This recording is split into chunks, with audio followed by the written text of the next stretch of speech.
not ashamed of the gospel, because it is the power of God that brings salvation to everyone who believes. My name is Aimee, and this is my testimony.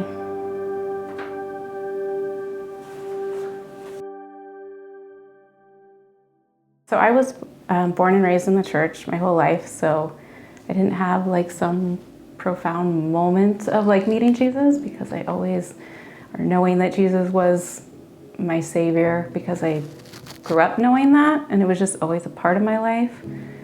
But I don't think I ever really thought about what that means, or really had a need to. It was just always there. Kind of took that for granted, I think.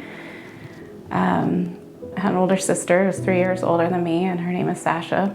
She was always very strong in her faith.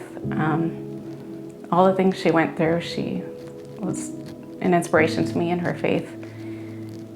And she ended up getting into a relationship that he was very abusive, very violent relationship. She was in that for a few years until my nephew was born. And then she realized she had to get out of that situation for his sake and to get him into a safe place. So right after I finished my first year of college, I was home for the summer, and we were all hanging out at my grandparents' house, and she had been away from him for quite a long time at that point, but she met somebody else that started dating again, and he found out about that.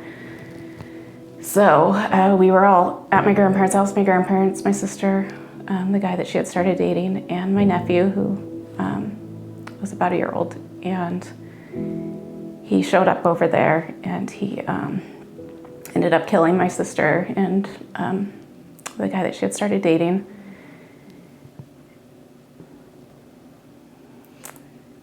I think just, going through the profound grief of losing my sister and my best friend, and the trauma of going through that night, not really knowing how to deal with any of that. I just wanted to like numb everything, wanted it to go away. And so I think I did what like a lot of people do, is try to numb it with worldly things and drinking, and was on sleeping pills for a long time. But I think when you numb yourself like that, we also are numbing ourselves to God.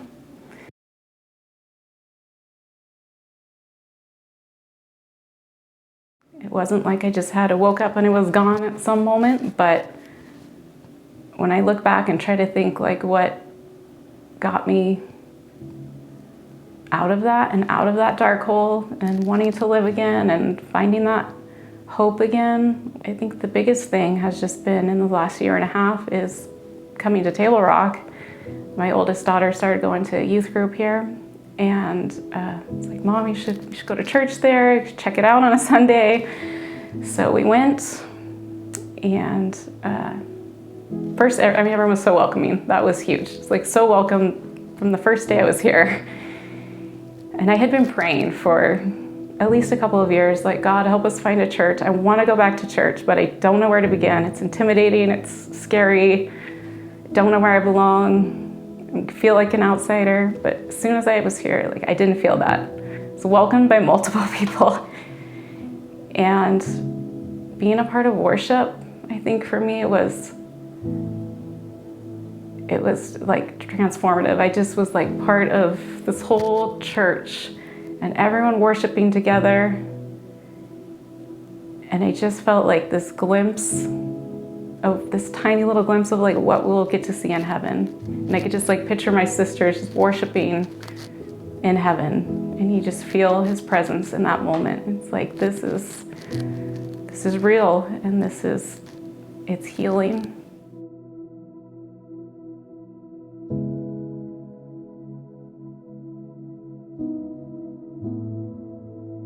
Like nobody wants to think about the worst night of their lives or those horrible memories.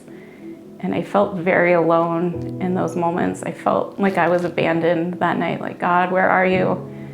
How can you let this happen? And I look back now on that night, and I just see it so differently. Like when I was with her, I'm trying to do anything I can to aid her, help her.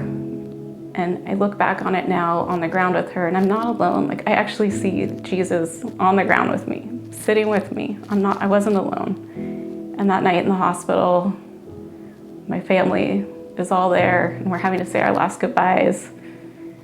Jesus was in the room with us. And I see that in my memories now, and it just changes the perspective on everything. And you're in those depths, and you don't feel like you have that hope anymore.